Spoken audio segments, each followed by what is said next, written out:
고린도전서 3장 18절입니다. 아무도 자기를 속이지 말라. 너희 중에 누구든지 이 세상에서 지혜 있는 줄로 생각하거든 미련한 자가 되어라. 그리하여야 지혜로운 자가 되리라. 이 세상 지혜는 하나님께 미련한 것이니 기록된 바 지혜 있는 자들로 하여금 자기 괴계에 빠지게 하시느니라 하였고, 또 주께서 지혜 있는 자들의 생각을 헛것으로 아신다 하셨느니라. 그런즉 누구든지 사람을 자랑하지 말라. 만물이 다 너희 것임이라. 바울이나 아볼로나 게바나 세계나 생명이나 사망이나 지금 것이나 장래 것이나 다 너희의 것이요 너희는 그리스도의 것이요 그리스도는 하나님의 것이니라. 오늘 우리가 생각할 말씀은 이제 이 세상 지혜에 관한 것과 사람으로 인하여 자랑하지 말라 하는 고린도전서 3장 18절에서 23절에 이르는 말씀입니다. 우리가 여태껏 생각해온 바에 의하면 일종의 사도 바울의 이 고린도 교회에 보낸 이 처음 편지가 1장 서두부터 시작해서 이 3장 말까지 하나의 단락을 이룹니다. 이 단락 속에서 가장 중요하게 언급하고 있는 사상은 이겁니다. 고린도 교회 신자들에게 일어났던 신앙생활 중에 일어난 여러 가지 문제점들은 그것이 무엇이냐, 어떤 싸움이냐, 어떤 문제냐 이전에 무엇을 오해하여 생긴 문제냐 하는 것이었습니다. 그것은 바로 십자가를 오해한 데서부터 생겼다는 것이었습니다.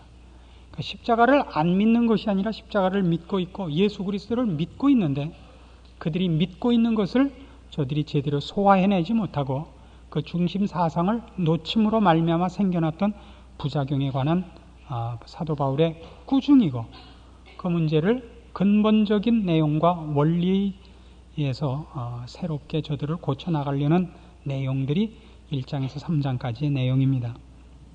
그 중에 가장 심각했던 지적은 저들의 교만이었습니다. 지적 교만, 이 세상의 지혜, 그리고 저들이 그럴 기준 하에서 스스로들을 신앙적으로 높은 수준에 있다고 생각한, 스스로를 신령하다고 생각한 문제에 관한 공격이었습니다.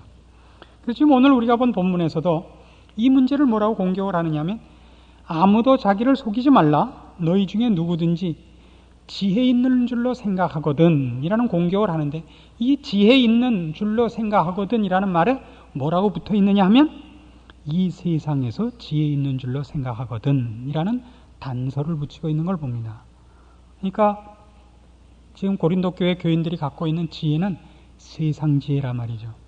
세상 지혜가 하나님께서 허락하시는 지혜와 가장 크게 충돌하는 게 뭐냐 그럴 때 십자가를 어떻게 이해하느냐 하는 것이었습니다. 여러분, 고린도전서 1장 18절로 가시면 고린도 교회 교인들의 신앙적인 오해와 신앙적인 교만에 대하여 사도 바울이 저들의 틀린 것을 가장 분명하게 드러내 보인 것이 십자가였습니다. 1장 18절, 십자가의 도가 멸망하는 자들에게는 미련한 것이요 구원을 얻는 우리에게는 하나님의 능력이라. 기억나시죠? 마찬가지입니다. 이 세상에서 지혜 있다고 생각하는 사람들, 즉 세상적 차원에서의 지혜 있는 사람들의 가장 큰 결함이 뭐냐면 십자가라는 방법과 십자가라는 원리를 거부한다는 사실입니다. 그래서 우리가 거듭거듭 강조해야 되는 것이 뭐냐면, 우리의 신앙이 물론 예수를 믿고 하나님을 위하여 우리가 열심을 내고 있고 진심을 갖고 있습니다만은, 그럼에도 불구하고 틀릴 가능성이 있다는 걸 늘 말씀에 비추어 자기를 점검하는 일을 게을리 아니하여야 됩니다. 우리의 가장 큰 오해는 뭐냐면, 본인은 주를 위한다고 했는데 주를 위하지 않는 일이 너무나 많습니다. 십자가라는 것은 결국 우리를 죄에서 꺼내고 하나님과 대적하고 하나님 모르고 진노의 자녀로 살고 있던 우리를 하나님 안에서 거듭나게 하고 하나님께서 친히 거하시기 위한 성전으로 우리를 만들어가는 일이었습니다. 그리스도 안에서, 성령 안에서 서로 연결하여 성전이 되어가고 건물로 지어져 가는 것이 우리입니다. 그래서 신자가 된 다음에 가장 달라지는 것이 뭐냐 그러면 이 사람을 보는 눈이죠. 합력하여 그리스도의 법을 성취하고 합심하여 기도를 할 수 있고 서로가 서로를 용납하고 서로가 서로를 사랑할 수 있는 관계로 들어오는 것입니다. 예전에 불신자였을 때 인간은 누구에게나 경쟁 대상이고 원수고 라이벌이고 싸움의 대상일 뿐입니다. 원수고 적이지요. 신자가 되면 이 모든 것이 없어집니다. 나를 박해하고 나에게 못되게 구는 사람에게 마저도 우리는 그를 원수로 삼지 않습니다. 불쌍하게 여기도록 되어 있습니다.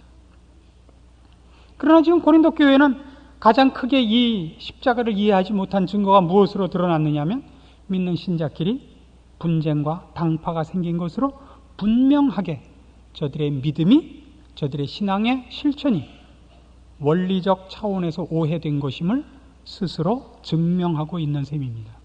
그리고 이것은 이런 싸움들이 성경에 기록된 가장 큰 이유는 오고 오는 세대 모든 인간들에게 일어나는 대표적인 신앙상의 실수이기 때문에 기록된 것입니다. 저희 교회라고 예외는 아닙니다. 어느 교회나 있습니다. 왜냐하면 똑같은 인간들이 나오기 때문입니다. 어느 교회가 어느 교회보다 낫다는 건 없습니다. 어느 교회가 어느 교회보다 못한 데도 없습니다. 교회는 다 똑같습니다.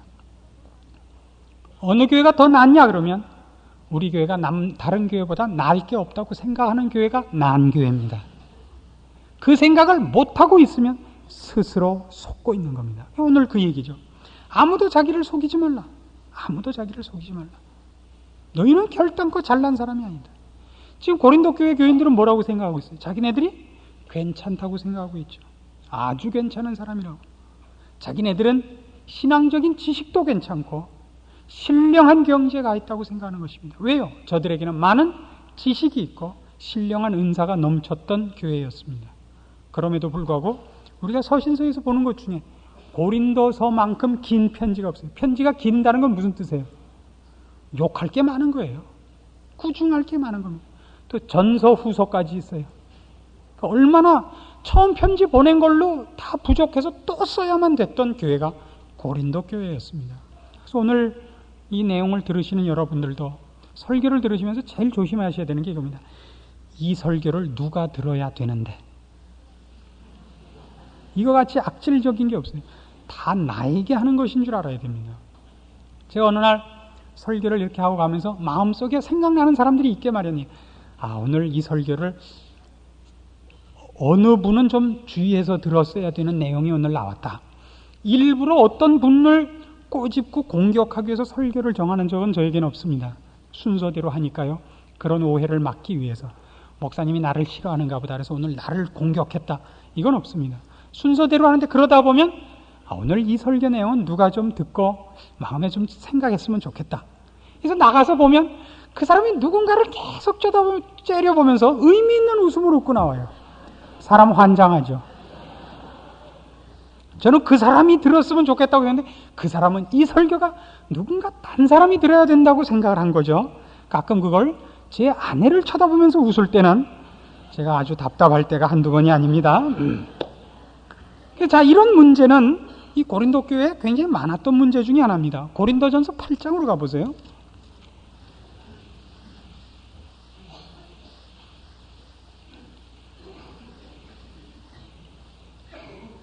고린도전서 8장 1절 보시면 우상의 제물에 대하여는 우리가 다 지식이 있는 줄을 아나 지식은 교만하게 하며 사랑은 덕을 세우나니 만일 누구든지 무엇을 아는 줄로 생각하면 아직도 마땅히 알 것을 알지 못하는 것이라 그럽니다. 이 무슨 얘기냐면 우상 제물에 관해서는 참 복잡한 내용의 층이 있습니다. 예를 들면 우리가 이해하기 좋게 예를 들면 우상 제물 얘기를 하지 않고 술, 담배 얘기를 해봅시다. 술, 담배를 먹고 피우는 것이 죄입니까? 아닙니까? 여러분은 어떻게 알고 계십니까? 이건 죄가 아닙니다. 술 먹고 담배 피우는 것으로 지옥에 가느냐 천국에 가느냐가 결정되지 않습니다. 그러나 한국 교회는 술, 담배를 교회적인 규칙으로 금했습니다. 왜냐하면 덕스러울 것이 없기 때문입니다. 술 먹고 멋있는 것은 별로 없어요. 술 먹고 난 다음에 멋있는 게 없습니다. 사람들이 다 긴장감과 절제를 벗어나서 마음속에 있었던 것을 방자하게 쏟아놓게 만드는 것이 술입니다. 술을 먹으면 보통 관대해진다고 얘기하는데 관대해지는 것이 아니라 정신이 없어지는 거죠. 그래서 팁으로 100만 원도 주고 국민학교 다니는 자녀가 애가 뭐 용돈 달라 그러면 수표도 주고 그래요. 아침에 정신 깨서는 다시 내놓으라 그러잖아요. 그 대신 관대해지는 것이 아닙니다. 끈이 풀어지는 것과 같고 사람이 정상적인 생각을 못하게 되는 것입니다. 그래서 여러분이 혹시 이건 죄가 아니래, 그 모든 사람 앞에서 담배를 피고 술을 먹고 할 필요는 없는 겁니다. 왜냐하면 술을 먹고 담배를 피고 하는 것은 봐서 그렇게 멋있어 보이지 않습니다. 세상 사람들도 좀 더 검소하게 살고 좀 더 절제 있게 사는 사람들은 그걸 안 합니다. 그 인간의 콧구멍을 굴뚝으로 만들어 갖고 덕이 될 게 하나도 없거든요. 그거를 신자가 이건 죄가 아니야, 그 기준 하에서 자기를 움직이는 것은 그렇게 잘난 것이 아닙니다. 그래서 지금 사도 바울이 얘기하는 것은 뭐냐면 너희가 이건 죄다 아니다를 아는 것이 전부라고 생각하고 이건 죄가 아니야, 이건 죄야, 이 정도를 알았다고 생각하면 안 된다. 더 나가야 된다. 어디까지 나가야 되냐면 덕을 세우는 자리까지 가야 된다. 그러니까 가장 중요한 건 이거예요. 신앙에서도 무엇이 옳고 무엇이 그르냐가 전부가 아닙니다. 무엇이 옳으냐 무엇이 그르냐가 아니라 누가 더 오래 참느냐, 누가 사랑하느냐예요.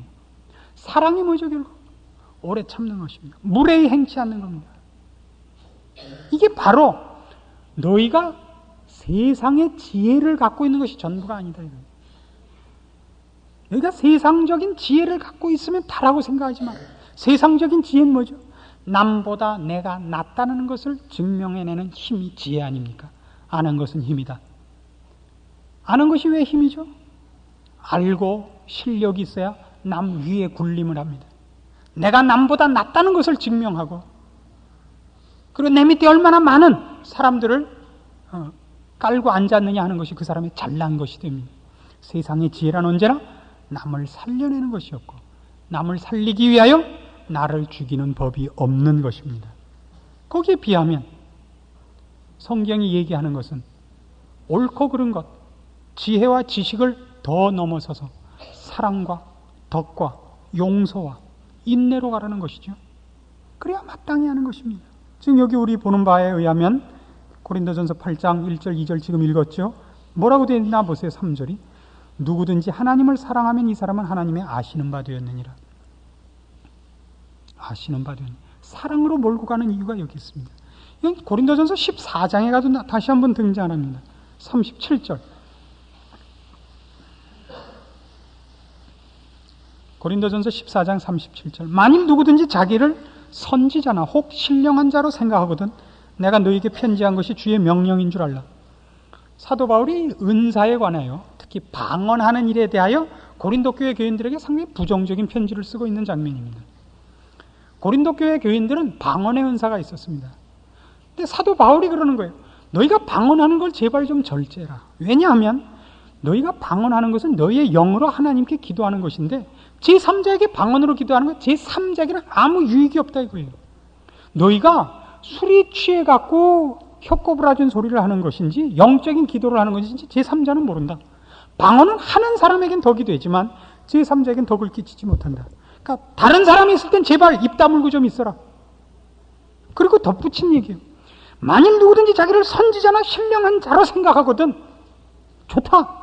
너희가 신령한 자라는 거 좋다. 그러나 내 명령이 주의 명령인 줄 알고 너희가 가진 은사를 사용할 때 제발 절제해라. 입 좀 닥치고 있어라 이 얘기예요. 아시겠어요? 은사 가진 거 아무 데서나 큰 소리 치면 그게 잘난 게 아니라고요. 뭘로 가라고? 덕을 세우는 거 내로 가라고요.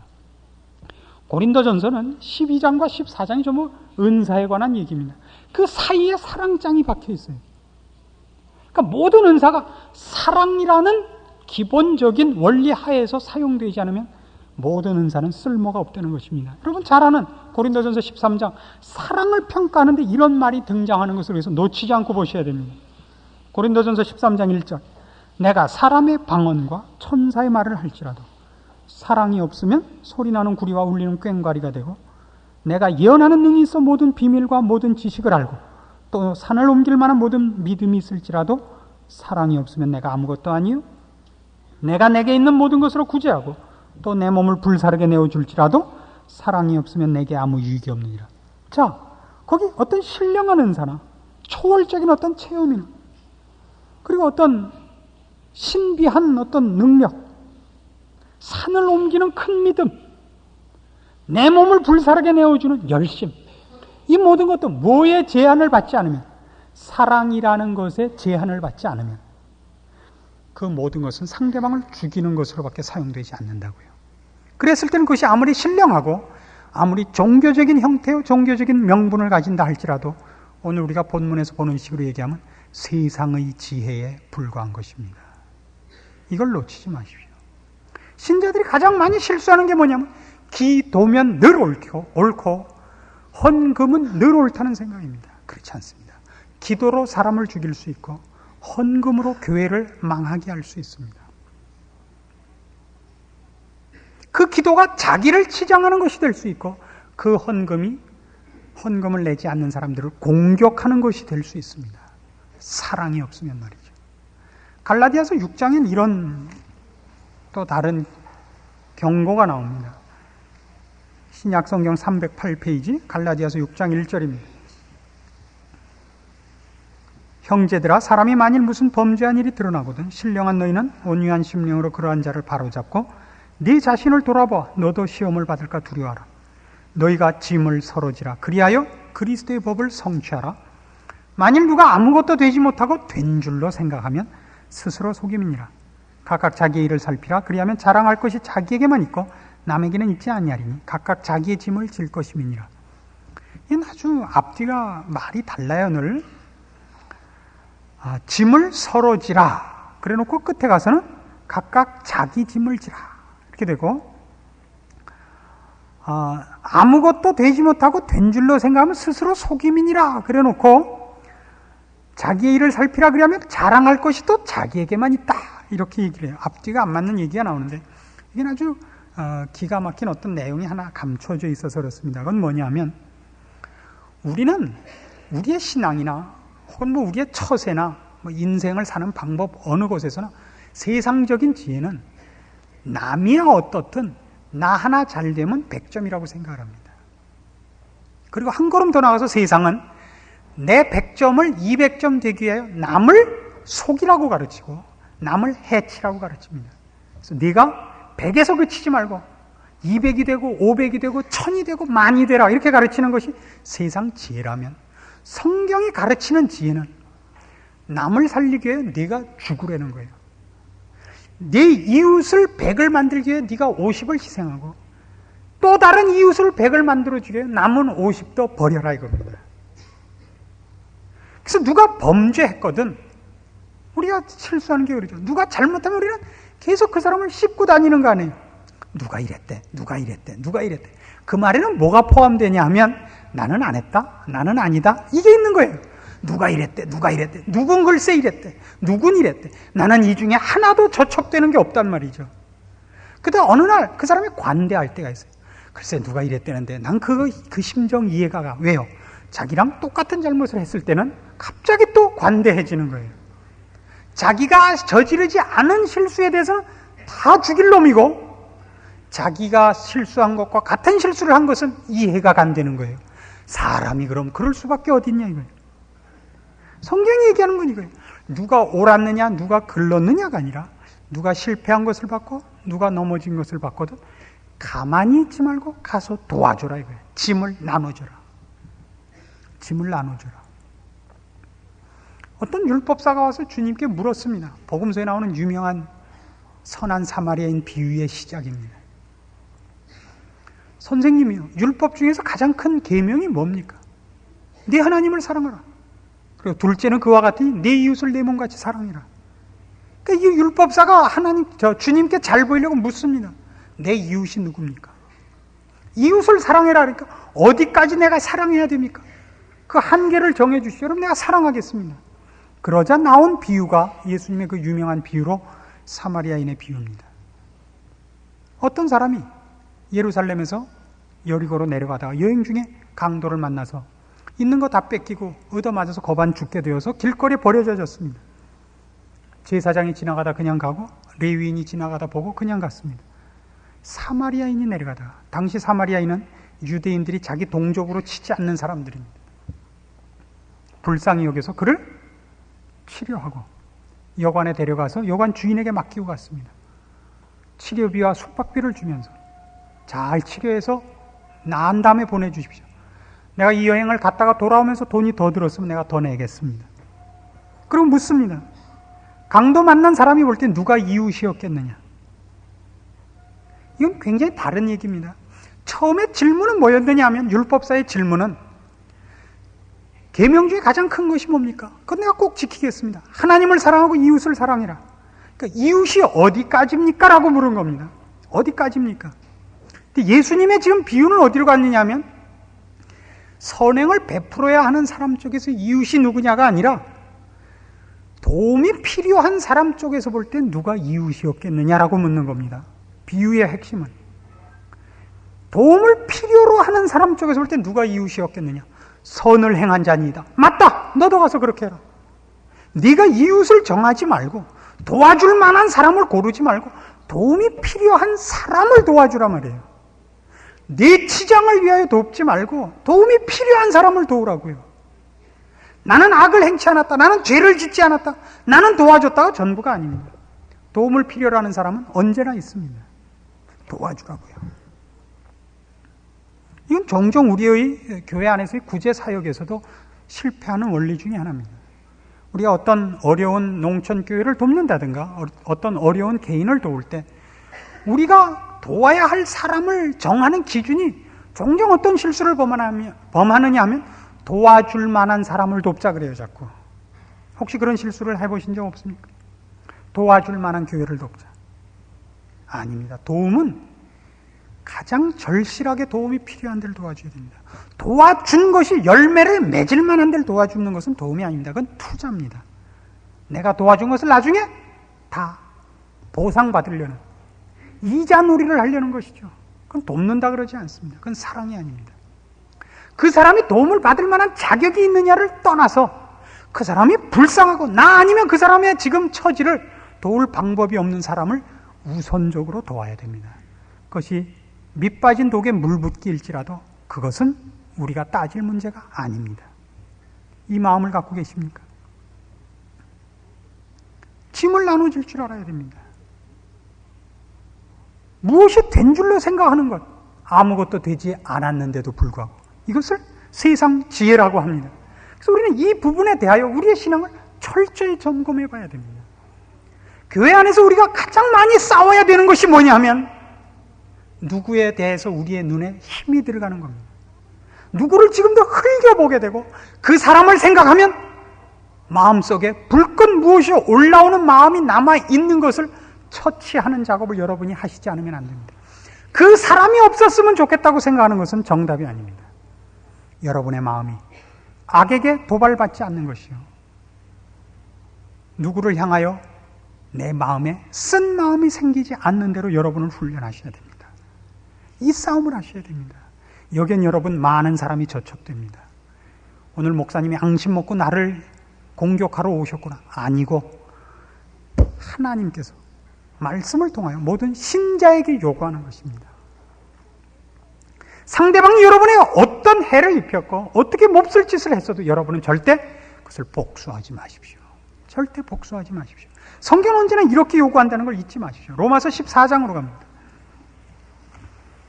성경이 요구하는 신자의 모습들, 말하자면 세상의 지혜가 아닌 성경적 지혜, 십자가의 지혜를 봅시다.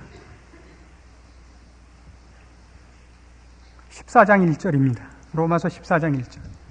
믿음이 연약한 자를 너희가 봤되 그의 의심하는 바를 비판하지 말라. 이거 얼마나 여러분 많이 저촉된 건지 아십니까? 예수 좀 믿고 나서 예수 처음 믿으면 사람들이 한 번씩 다 실족을 합니다. 어떤 신비주의도 쫓아가고 또 기복신앙으로도 쫓아가고 그리고 또 열심히 울부짖어도 보고 또 헌금도 많이 내보고 여러 개 다 해요. 그거 비웃지 마세요. 그렇게 크는 거예요. 한번 사람이 교만도 해보고 큰 소리도 쳐보고 다 그렇게 오는 거예요. 그걸 비웃지 마십시오. 그거를 기다려 주실 줄 알아야 됩니다. 젊은 부부가 애 키우듯이 하지 마세요. 젊은 부부가 애 키우듯이. 계속 보세요. 2절. 어떤 사람은 모든 것을 먹을 만한 믿음이 있고 연약한 자는 채소를 먹느니라. 먹는 자는 먹지 않는 자를 업신 여기지 말고 먹지 못하는 자는 먹는 자를 판단하지 말라. 이는 하나님이 저를 받으셨음이니라. 남의 하인을 판단하는 너는 누구냐? 그 섰는 것이나 넘어지는 것이 제 주인에게 있음에 저가 세움을 받으리니 이는 저를 세우시는 권능이 주께 있음이니라.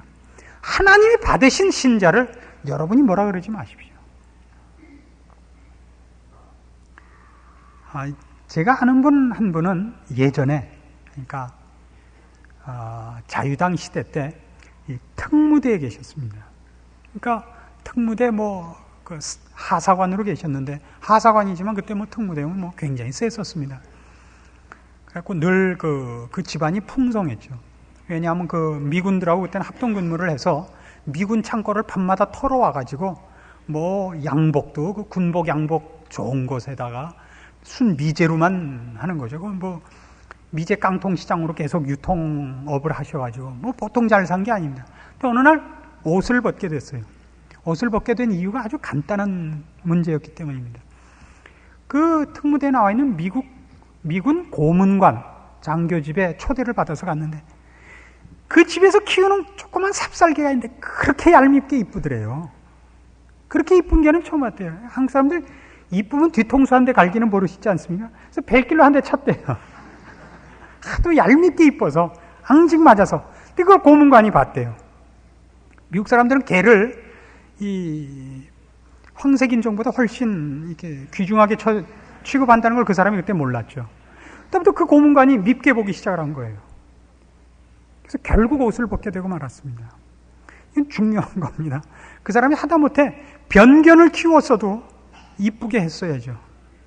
그 사람이, 자기보다 높은 사람이, 자기의 인사권을 쥐고 있는 사람이 귀중히 여기는 개를 왜 함부로 대해요? 잘했어야죠. 그게 바울이 얘기하는 정확한 뜻입니다. 여러분이 아무리 마음에 안 들어도 하나님이 그 사람을 받았다는 걸 잊지 마십시오.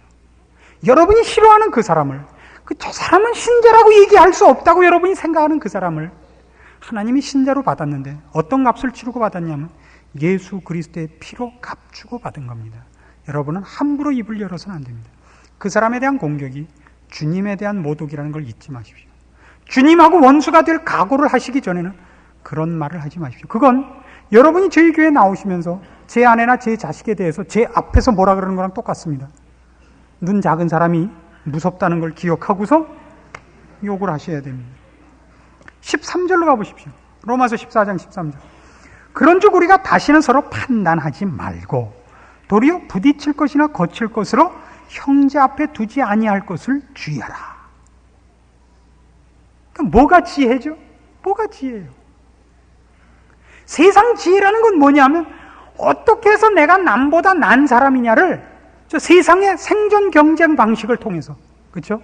적자 생존의 법칙, 누가 더 많이 잡아먹었냐, 누가 더 많이 착취했느냐, 그것이 그 사람의 능력입니다.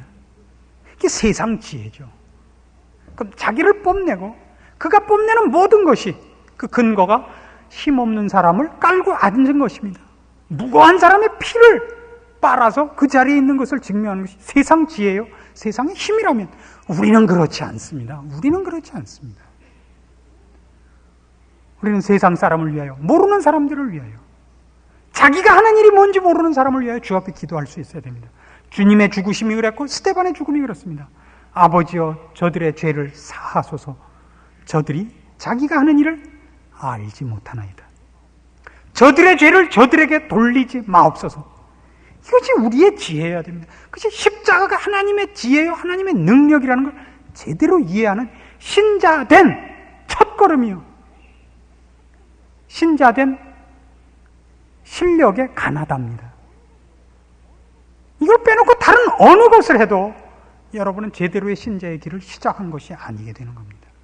우리는 이 문제에 대해서만은 사실 잘 못 배우고 있다고 생각이 됩니다. 15장으로 가보십시오. 로마서 15장 1절부터 또 봅시다. 우리 강한 자가 마땅히 연약한 자의 약점을 담당하고 자기를 기쁘게 하지 아니할 것이라.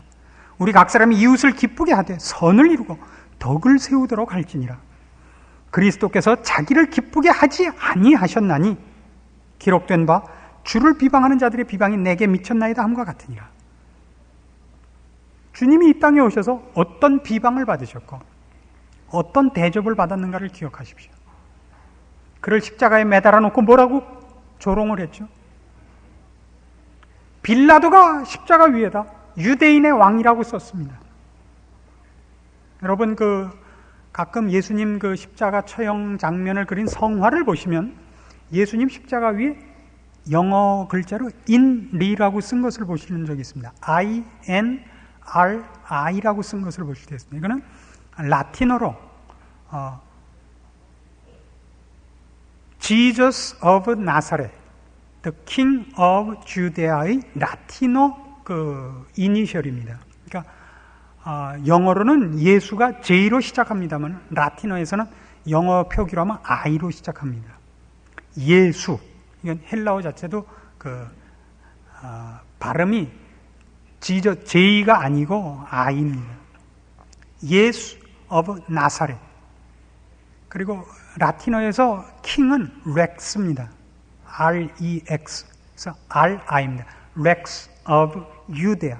유데아도 영어로는 주데아로 J로 됩니다만은 원래 발음은 유데아, 예수나 마찬가지 발음이기 때문에 헬라어도 그렇고 라틴어에서도 I를 씁니다. 그 인리라고 쓴 것을 성화에서 늘 보시죠. 근데 그때 십자가에 못 박으라고 외쳤던 유대인들은 뭐라고 요구했죠? 빌라도에게 자칭 유대인의 왕이라고 쓰소서 그랬습니다. 빌라도가 그걸 거부했죠. 아니라 나의 쓸 것을 썼도다. 유대를 그때 관할하고 있던, 식민지로 잡고 있던 로마 권세의 대표였던 빌라도마저도 저들의 위세에 눌려서 자기로서는 무죄하다고밖에 인정할 수 없는 예수 그리스도를 십자가에 못 박도록 내줘야 됐었습니다. 그도 마음으로 이 사람이 과연 유대의 왕이 맞다라고 생각하는 자를 십자가에 처형할 수밖에 없었습니다. 아니 실제로 유대인의 왕이요? 아니요. 한 걸음 더 나가 창조주며 우리를 만드신 하나님께서 인간의 손에 의해서 죽는데 저들이 그를 놀리기를 자칭 유대인의 왕이라 하며 눈을 가리고 뺨을 때리며 누가 때렸나 맞춰보라 하고 네가 남은 구해내면서 너는 살려내지 못하느냐라고 놀렸고 네가 만일 하나님의 아들이거든 내려와 보라고 조롱했습니다. 이것이 십자가입니다. 여러분의 신앙을 바로 이런 시점에서 바로 이런 원리 하에서 점검을 해보십시오. 우리 예수 믿는 것의 가장 나쁜 점 중에 하나는 세상의 지혜와 세상적인 방법이 그냥 교회 안에까지 묻어 들어오는 것입니다. 이것이 대표적인 것입니다. 우리는 우리의 신앙이 잘난 것을 증명하기 위하여 교회 내에서도 우리의 전리품들을 챙깁니다. 많은 사람을 물어 죽인 것으로 자기의 실력을 증명해냅니다. 그리고 이 문제에 대해서는 우리는 별로 훈련이 되어 있지 않습니다. 툭 건드리기만 하면 우리는 금방 독이 오른 살모사같이 대가리를 쳐드는 습성이 있습니다. 교회란 바로 이것, 이 무릎 꿇고 죽은 듯이 있는 십자가 아래 무릎 꿇은 자들이 많은 것이 그 교회의 실력입니다. 능력이 아닙니다. 열심이 아닙니다. 능력과 열심이 신자의 기준이 아니고 누가 더 많이 덕을 세우며 주께서 간 길을 뒤쫓기 위하여 자기를 부인하느냐의 싸움이요, 이것이 성경이 얘기하는 신령한 지혜와 신령한 능력일 것입니다. 여기서 지지 않아야 됩니다. 속지 마십시오. 그리고 그 모든 것을 이런 초점에서 여러분이 놓치지 않아 나가야 됩니다. 우리 다시 본문으로 돌아가 보십시다. 21절에 있는 말씀같이 그런즉 누구든지 사람을 자랑하지 말라. 만물이 다 너희 것임이라. 세상의 자랑들, 세상의 지혜로 자기를 치장하고 자기의 권세로 삼는 사람들은 결국 이 세상이 전부라고 생각하기 때문입니다. 그렇죠? 이 과정을 잘 지나가야 됩니다. 사람을 자랑하지 마십시오. 얼마나 사위를 잘 만났는가, 얼마나 며느리를 잘 만났는가, 우리 남편이 얼마나 실력이 있는가, 내 자식이 얼마나 공부를 잘하는가, 이런 것들은 이 세상에서밖에는 쳐주지 않는 것입니다. 그리고 신령한 것들은 말이죠, 편안한 가운데서는 별로 훈련되는 것이 없습니다. 신령하고 영원하고 하나님께서 인정하는 것은 100%다 눈물과 한숨 속에서 만들어져 갑니다. 이 미련한 인간의 마음속에서 세상적인 것을 뿌리 뽑고 헛된 것을 불태우고 정금만을 녹여내는 작업은 용광로에 들어가지 않고는 이루어지지 않습니다. 그러나 우리는 세상의 헛된 지혜로 기준을 삼고 있기 때문에 세상에서 당하는 어려움들이 마치 실력이 없는 것이요 하나님께 매를 맞는 것이라고 생각하기 쉽고, 하나님께서 그 사람에게 더 많은 짐을 지우고 더 거룩한 것, 더 놀라운 것을 훈련시키는 것에 대하여 우리는 모두 고개를 절레절레 흔들고 도망가는 습관만 가지고 있습니다. 그런 시선을 가지고 자기 인생을 보아서도 안 되며 남을 평가해서도 안 됩니다. 주를 믿는 사람에게 하나님이 꼭 하시는 일은 그를 세상의 헛된 것을 쫓다가 미련한 인생을 살다 그냥 죽도록 내어버리지 않는다는 사실입니다. 하나님은 그의 자녀들을 영광스럽게 만들며 하나님의 자녀로서 손색이 없게 만들기 위하여 그의 인생에 간섭하십니다. 친구를 만나는 일, 아니 그의 가족, 혈연, 그가 태어나는 시대, 환경, 이 모든 것을 하나님이 간섭하셔서 그를 결국 하나님께서 가장 기뻐하고 만족하시는 자리에 세우기 위하여 그의 인생을 간섭하십니다. 환경과 조건을 간섭하십니다. 사람을 자랑하는 것 같이 우스운 건 없습니다. 그가 그 수단과 방법을 통하여 어디로 가는가를 자랑해야 됩니다. 그래서 우리는 분명해야 됩니다. 바울이나 아볼로나 게바나 세계나 생명이나 사망이나 지금 것이나 장래 것이나 다 우리 것입니다. 그 모든 것이 다 우리를 주 앞에 세우기 위하여, 하나님께서 우리에게 만물을 주시기 위하여 오늘 우리를 훈련시키고 우리를 거룩해 하는 방법이요 수단이요 길입니다. 그걸 자랑하지 마십시오. 그것으로 인하여 변화되는 여러분, 그것으로 여러분을 정화하시는 하나님의 손길과 사랑을 자랑하실 수 있어야 됩니다. 이 싸움이 여러분에게서 놓쳐지지 않기를 바랍니다. 세상적인 지혜와 세상적인 자존심이 여러분의 신령한 지혜와 신령한 영광으로의 길을 방해하지 못하도록 늘 자기를 쳐 복종케 하는 일과 함께 신앙생활하는 성도들끼리의 사랑과 겸손과 온유와 용서와 인내와 이 모든 성경이 요구하는 절제를 연습하는 일에 여러분들이 여러분에게 파수꾼이 되시고 늘 무릎 꿇어 하나님 앞에 도우심을 구하는 자리에 서시기를 간절히 부탁합니다. 기도하십시다. 하나님 아버지, 은혜를 감사합니다. 우리의 우리 된 것이 하나님의 은혜며 그리고 우리가 훈련받는 모든 것이 영광으로 가는 것임을 믿습니다. 우리의 쓸데없는 세상적인 자존심이 우리를 얽어매어 거룩한 길로 가는 길을 방해하지 못하도록 이제 우리를 저 복종케 하는 일과 경건을 연습하는 일을 주 앞에서 성실히 수행하게 하시옵소서. 사람으로 인하여 시험받지 말게 하시고 또 사람으로 인하여 교만하지 말게 하시고 오직 주 안에 부름을 받고 십자가로 인하여 주 앞에 선 것을 자랑하게 하시고 주의 사람이 되었으며 주의 은혜 가운데서 훈련받는 인생이 된 것을 자랑하게 하사 우리로 주의 부르심을 향하여 표대를 향하여 달려가는 성실한 신자들이 되게 하시옵소서. 예수님의 이름으로 기도합니다. 아멘.